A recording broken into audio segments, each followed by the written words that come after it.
இன்றே டவுன்லோட் செய்து உங்கள் ஃபேவரட் ஷோக்களை என்ஜாய் பண்ணுங்க. இந்த மகாவுக்கு என்னாச்சு? பக்கத்துல நின்னு கூப்பிடுறது கூட தெரியாம அப்படியே யோசனையில நிக்கிறா.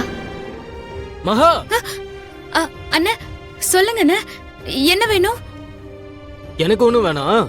ஆமா, உனக்கு என்ன ஆச்சு? நான் கூப்பிடுறது கூட தெரியாம எந்த கோட்டையை பிடிக்க யோசனை பண்ணிட்டு இருக்க? அப்படியெல்லாம் ஒண்ணும் இல்ல, சும்மாதான். ஆமா, நீ இன்னும் சாப்பிடலையா? எனக்கு பசி இல்லைண்ண. நைட்டு சாப்பிடாம படுக்க கூடாது மகா, ஏதாவது சாப்பிடு. இல்லண்ண, எனக்கு எதுவும் வேண்டாம். சரி, அப்படின்னா போய் படு. காலையில இருந்து நிறைய வேலை பார்த்திருக்க, களைப்பா இருக்கும். நானும் போய் படுக்கிறேன். சரிண்ண. ம்.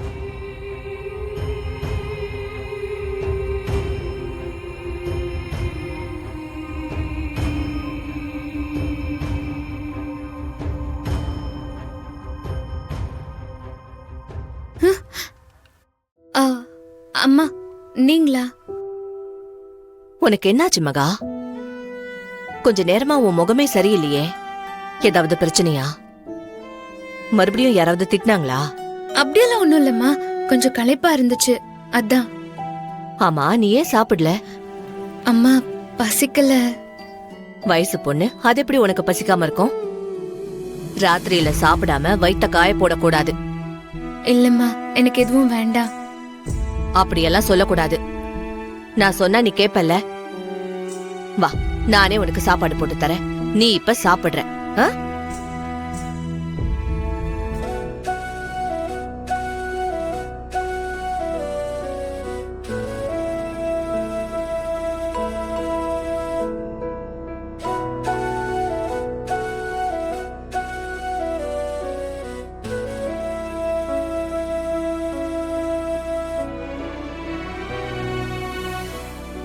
மகா, எதுக்கு இப்ப கண் கலங்குற? இல்லம்மா, நான் என் அம்மாவை பார்த்ததே இல்ல. சின்ன வயசுல என் பாட்டி தான் எனக்கு ஊட்டி விட்டுச்சு. அதுக்கப்புறம் யாரும் என்ன பாசமா பாத்துக்கிட்டது இல்ல, சாப்பாடு ஊட்டி விட்டதில்ல.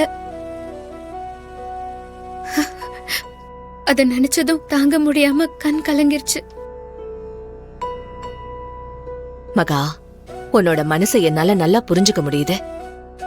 அதான் இப்ப நான் இருக்கேன்ல, இந்தா வாங்கி சாப்பிடு.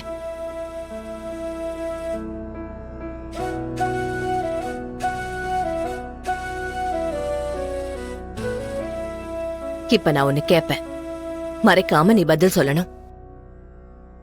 உன் முகமே சரியில்லை, ஏதாவது பிரச்சனையா? என்கிட்ட ஏதாவது சொல்லணும்னு தோணுச்சுன்னா நீ சொல்லு. நான் எனக்கு இருக்கிற பிரச்சனைய என்னன்னு உங்ககிட்ட சொல்லுவேம்மா.